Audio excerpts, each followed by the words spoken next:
الحمد لله نحمده ونستعينه ونسترشده ونعوذ بالله من شرور أنفسنا ومن سيئات أعمالنا من يهد الله فلا مضل له ومن يضلل فلا هادي له وأشهد أن لا إله إلا الله وحده لا شريك له وأن سيدنا محمدا عبده ورسوله اللهم صل وسلم وبارك على سيدنا محمد وآل سيدنا محمد كما صليت وسلمت وباركت على سيدنا إبراهيم وعلى آل سيدنا إبراهيم في العالمين إنك حميد مجيد. أما بعد فإن أصدق الحديث كتاب الله وخير الهدي هدي سيدنا محمد صلى الله عليه وآله وسلم وأن شر الأمور محدثاتها وكل محدثة بدعة وكل بدعة ضلالة وكل ضلالة في النار. معاشر المسلمين رحمكم الله. Assalamualaikum warahmatullahi wabarakatuh. Dalam beberapa majelis ta'lim yang telah lalu, rupanya kita lupa membuka majelis-majelis ini dengan mengucapkan salawat dan salam kepada Rasulullah sallallahu alaihi wasallam. Maka hendaknya pada majelis ini kita tidak lupa. Marilah kita bersama-sama membaca salawat. Allahumma salli ala nuril anwar wa sirril asrar tiryaqil aghyar sayyidina Muhammadil Mukhtar wa alihil athhar wa ashabihil akhyar adada ni'amillahi wa ifdalih. Diktat yang ada di hadapan saudara-saudara adalah diktat yang kedua. Sebenarnya lanjutan daripada diktat yang telah kita selesai mengulasnya pada malam Kamis yang lalu. Kalau pada malam Kamis yang lalu saya turunkan judulnya tentang persoalan pemuda, dan yang pada hakikatnya tidak melampaui batas, sebab dia juga hasil daripada ulasan seorang pemuda. Kita sama-sama mendengar apa musabab daripada penyakit yang menghinggapi kebanyakan pemuda dunia Islam sekarang, yaitu lesu. Lesu dalam banyak persoalan. Sehingga sungguh masalah itu perlu kita sama-sama selesaikan sampai kepada terapinya, sampai kepada pengobatannya. Diktat ini mulai saya akan bicara tentang pengobatannya. Ma'asyiral muslimin rahimakumullah.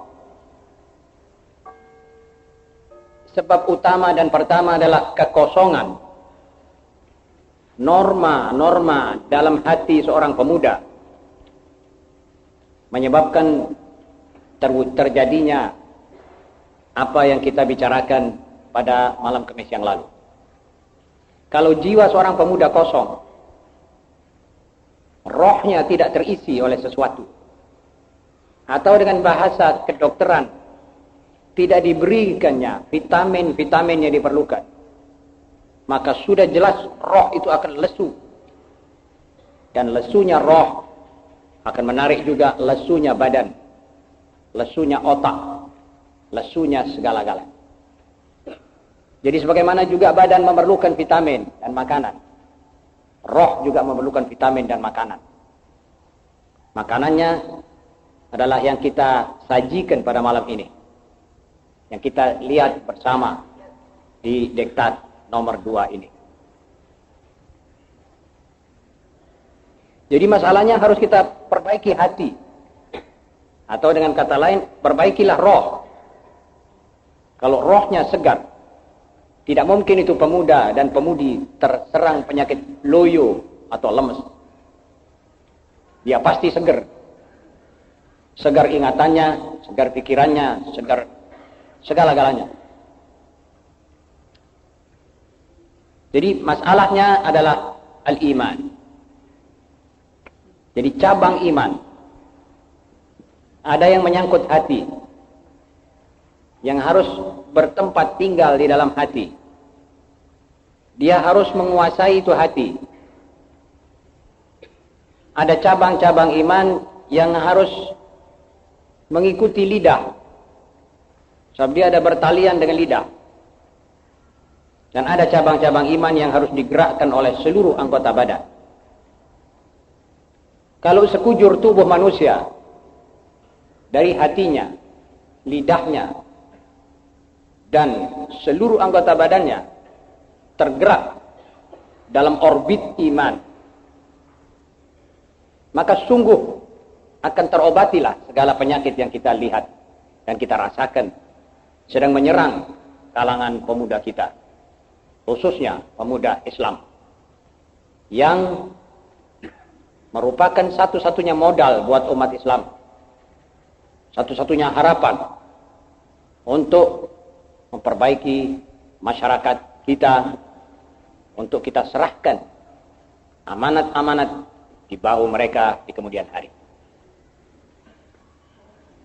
Jadi kewajiban-kewajiban terhadap Allah itu bersangkutan, ada yang bertalian dengan roh, ada yang bertalian dengan jasad, ada kewajiban bertalian dengan akal, ada yang bertalian dengan masyarakat, ada yang bersangkutan dengan akhlak. Karena itu kita bicarakan sekarang tentang al-imanu billah. Seorang muslim yang mempercayakan akan adanya Allah secara konsekuen, secara tekun, penuh pengertian, maka muslim itu tidak akan gunjing dalam hidupnya. Dia pasti stabil. Ayat-ayat dalam Al-Quran yang membicarakan tentang hal ini banyak sekali. Antara lain, a'udzubillah minasyaitonir rajim. Wa man yu'min billahi yahdi qalbah. Barang siapa yang beriman kepada Allah, maka Allah akan memberi petunjuk melalui hatinya. Hatinya akan bersinar, menyinari petunjuk, menyinarkan petunjuk dan hidayah serta taufik. Dalam ayat yang lain, a'udzubillahi minasyaitonir rajim, faman yakfur bit-taghut wa yu'min billah faqad istamsaka bil 'urwatil wuthqa la infisama laha wallahu samii'un 'alim. Barang siapa yang menjauhkan akidahnya daripada segala taghutisme, lalu ia betul-betul berpegangan dengan iman kepada Allah, mengimankan Allah sesungguh-sungguhnya, sebenar-benar arti iman, maka ia betul-betul berpegangan dengan satu tali yang tidak goncang. Tidak akan ada, tidak terlepas lagi tali itu. Allah Maha mendengar dan mengetahui. Dalam ayat yang lain Allah berfirman, "Wa man yakfur billahi wa malaikatihi wa kutubihi wa rusulihi wal yawmil akhir faqad dhalla dhalalan ba'ida." Barang siapa yang ingkar kepada Allah, pada malaikatnya, pada kitab-kitabnya, pada utus-utusannya, dan pada hari akhir nanti, maka sungguh orang itu telah sesat sejauh-jauhnya kesesatan. Yani kalau diumpamakan dengan bahasa kita, orang yang kesasar itu jauh nyasarnya. Sudah tidak akan ketemu lagi pada jalan yang seharusnya ia liwati.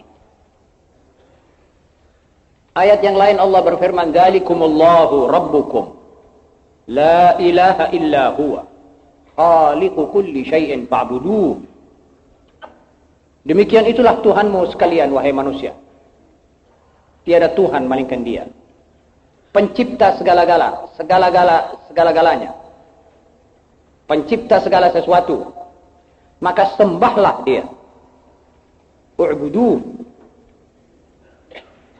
Artinya sembah itu artinya dalam arti kata kita berkhusyuk menghadap Dia, dan menyerahkan segala-galanya kepadanya sebagai satu-satunya zat yang pantas disembah.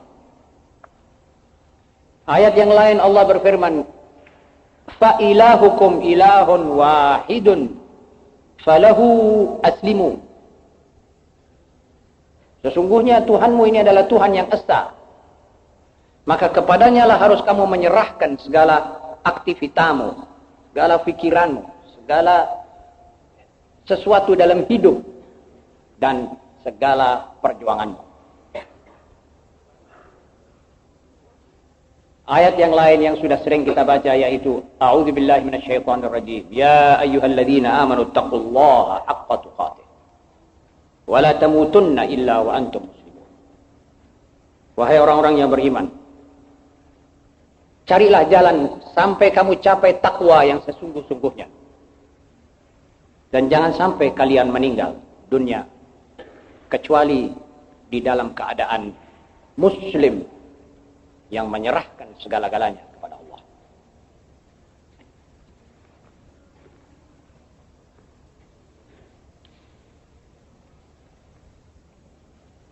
Ayat yang lain Allah berfirman, ya ayyuhalladzina amanu istajibu lillahi walir rasuli idza da'akum lima yuhyikum. Wahai orang-orang yang beriman, sambutlah seruan Allah dan sambutlah seruan Rasulullah sallallahu alaihi wasallam apabila keduanya ini memanggil kamu untuk sesuatu yang menghidupkan kamu. Sekali lagi, untuk menghidupkan kamu. Kalau kita sambut panggilan Allah, ajakan Allah, banyak seruan-seruan Allah dan Rasulnya. 5 kali azan, itu seruan, itu panggilan. Hayya 'alas shalah, hayya 'alal falah. Kita sambut itu apa tidak? Allah menyuruh kita bertakwa, kita takwa apa tidak? Itu seruan, itu panggilan, ajakan. Kalau kita sudah menyambut panggilan Allah dan Rasulnya untuk yang menghidupkan kita, maka kita betul-betul sambut panggilan itu, maka kita akan hidup. Jadi hidup itu hidup kita punya roh, hidup kita punya akal, hidup kita punya pikiran, segar, terasa seperti gembira selalu, tidak pernah disentuh oleh kesusahan dan tidak pernah disentuh oleh ketakutan.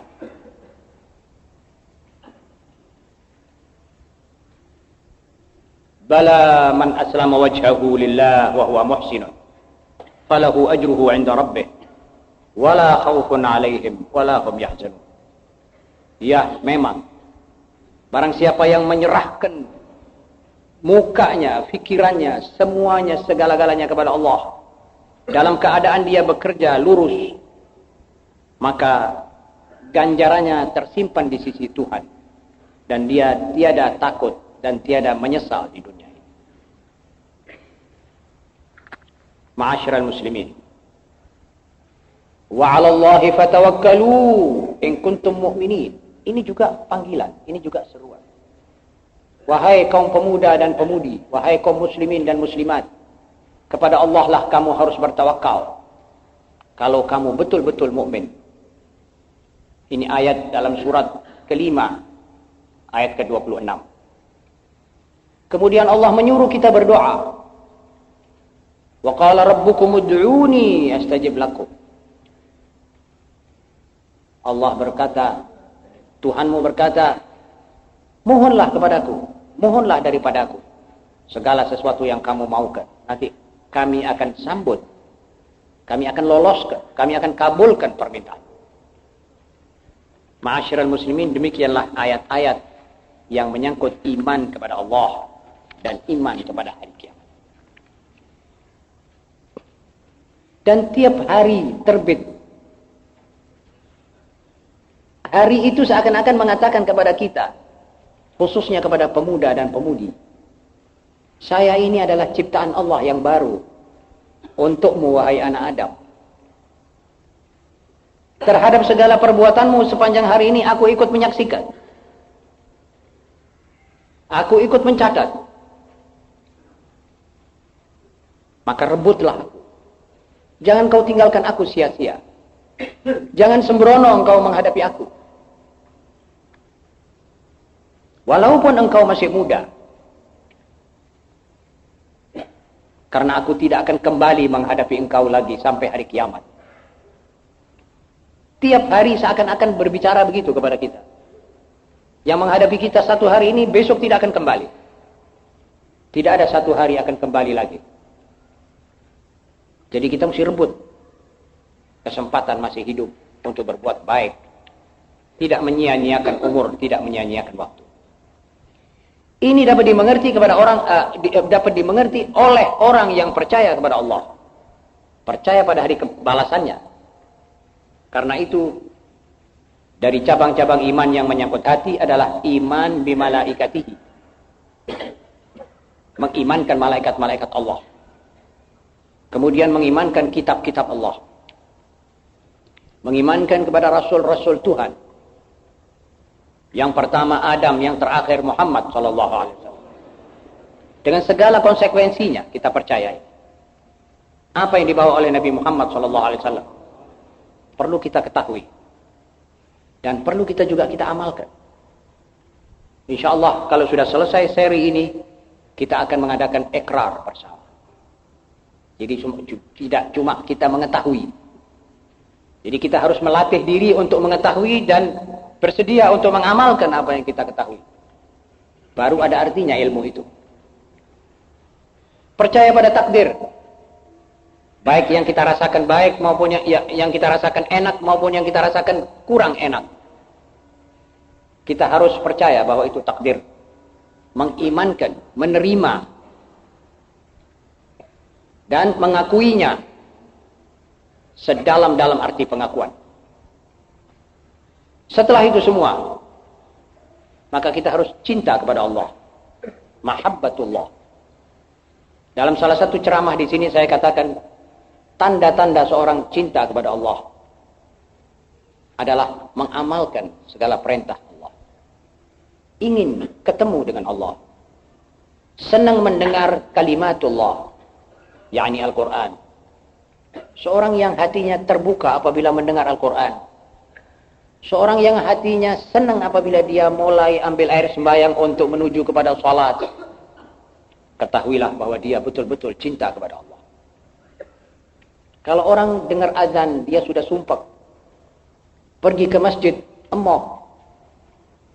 Ketahui bahwa dia belum cinta kepada Allah. Dia tidak mau seperti mau meloloskan diri dari janji akan bertemu dengan Allah, yaitu menghadap dia dalam salat. Tanda cinta kepada Allah adalah seperti tadi. Suka mendengar firman Allah daripada mendengar suara manusia. Lebih baik dia mendengar suara Al-Quran. Dan di zaman-zaman di mana orang akan diperhitungkan kalau bicara, mungkin disalahkan orang kalau bicara. Di zaman orang mungkin ditutup mulutnya untuk tidak bisa bicara, maka paling baik bicara dengan Allah, baca Al-Quran. Apalagi buat pemuda. Seperti saya katakan tadi, pemuda adalah kekosonganlah yang menyebabkan keluyuan tadi. Kalau tidak kosong hatinya, tidak pongang rohnya, tidak mungkin dia loyo. Dia pasti seger, pasti sehat. Ada entusias, ada kemauan, ada rencana, ada cita-cita. Dan begitu seterusnya. Sesudah itu, dia harus cinta kepada Rasulullah SAW. Syarat, antara syarat-syarat iman, selain daripada cinta kepada Allah, cinta kepada Rasulnya Muhammad SAW. Sayyidina Umar pernah bersatu waktu seperti ingin menyatakan isi hatinya kepada Rasulullah SAW.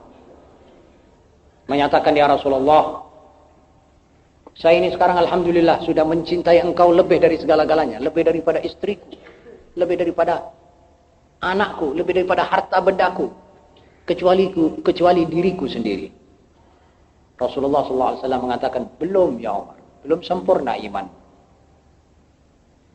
Sehingga engkau mencintai aku lebih daripada dirimu sendiri. Umar radhiyallahu ta'ala anhu berkata, kalau begitu ya Rasulullah, maka mulai sekarang inilah Aku akan lenyapkan cintaku pada diriku sendiri. Untuk melebihkan, menambahkan cintaku kepadamu. Ma'asyiral muslimin. Tahukah saudara apa tanda-tandanya cinta kepada Rasulullah SAW? Yang paling menonjol tanda itu adalah mengamalkan sunnat Rasul, mentaati ajaran Rasul, membanyakkan salawat dan salam kepada Rasul SAW. Itu tanda-tandanya. Sampai di mana kita mengamalkan sunnat-sunnat Rasul? Kalau belum tahu, kita wajib belajar. Apa yang dikerjakan oleh Rasulullah SAW? Kita kerjakan seperti itu. Tidak ada lebih, tidak ada kurang. Kalau beliau bangun malam, kita latih diri untuk bangun malam. Sampai kita merasakan lezatnya orang bangun malam. Kalau Rasulullah SAW salat qabliyatul zuhur, qabliyatul asr, sebelum salat asar dia salat, kita ikuti. Itu dulu. Sampai kita rasakan lezatnya orang salat qabliyatul asr. Waktu taraweh, kita ikut taraweh. Itu sunnah. Tidak satu pun sunnat Rasul SAW yang kita mesti tinggal. Kalau dia memakai siwak, kita belajar punya siwak. Beliau suka membaca Al-Quran, kita baca Al-Quran. Beliau suka mendengar orang membaca Al-Quran, kita baca Al-Quran. Beliau ada rentetan doa, rangkaian doa-doa yang dibaca oleh Rasulullah SAW. Marilah kita sama-sama mempunyai buku tentang doa-doa itu. Kalau bangun pagi, apa yang dibaca, kita ikuti. Artinya, kita nanti akan menarik suatu aliran, seperti aliran strom yang kita tarik daripada satu kawat besar kepada roh kita, dan roh kita nanti segar. Segala pekerjaan kita gampang, pikiran kita terbuka, terang. Sumpek dan susah, menyesal itu tidak akan dekat pada kita sama sekali. Tapi janji kita harus cinta kepada Rasulullah SAW, mengamalkan semua sunnat yang kita ketahui. Yang belum kita ketahui, kita pelajari sampai kita ketahui. Jangan ada yang ditinggalkan sama sekali. Kemudian al-hubbu wal-bughdhu fillah. Mencintai, kasih atau benci karena Allah. Bukan kita kasih dan benci karena sesuatu. Kasih dan benci karena Allah itu adalah kita mengasihi orang. Bukan kasih karena duitnya. Bukan kasih karena kedudukannya. Bukan kasih karena keturunannya. Bukan kasih karena itu dan ini. Tetapi karena betul-betul ini manusia pantas dikasihi, pantas disayangi. Karena Allah. Jadi orang-orang yang soleh kita kasih. Orang-orang yang tidak soleh kita benci. Benci amalnya, benci perbuatannya. Bukan personnya, tapi perbuatannya kita benci. Karena itu kita jauhi segala yang tidak soleh itu. Al-ikhlas. Kemudian ini daripada iman. Cabang-cabangnya iman adalah al-ikhlas. Ikhlaskan segala sesuatu karena Allah. Jangan sampai berbuat sesuatu karena ada latar belakangnya. Karena itu banyak perbuatan kita dan pekerjaan kita yang gagal. Dan malah banyak orang yang bekerja lalu kecelik. Maaf, kalau saya boleh memakai kata kecelik. Sebab dia kira ini akan terjadi begini, terbalik, terjadi sebaliknya. Karena soal ikhlas. Itu sebabnya an-niyah, kata orang Arab, matiyah. Niatmu sama dengan kendaraanmu. Dia akan menyampaikan engkau di mana engkau tuju. Kalau niatmu serong, dia nanti akan menyampaikan Anda ke jalan yang serong tadi. Kalau niatmu lurus, kau akan disampaikan oleh niatmu dengan takdir Allah ke tempat yang lurus itu. Jadi ikhlas. Niat menentukan bukan saja pahalanya di hari kiamat, tetapi juga sukses atau tidak suksesnya amalmu itu. Lalu taubah. Yang ke-11, taubah. Taubah itu bahasa Indonesianya tobat.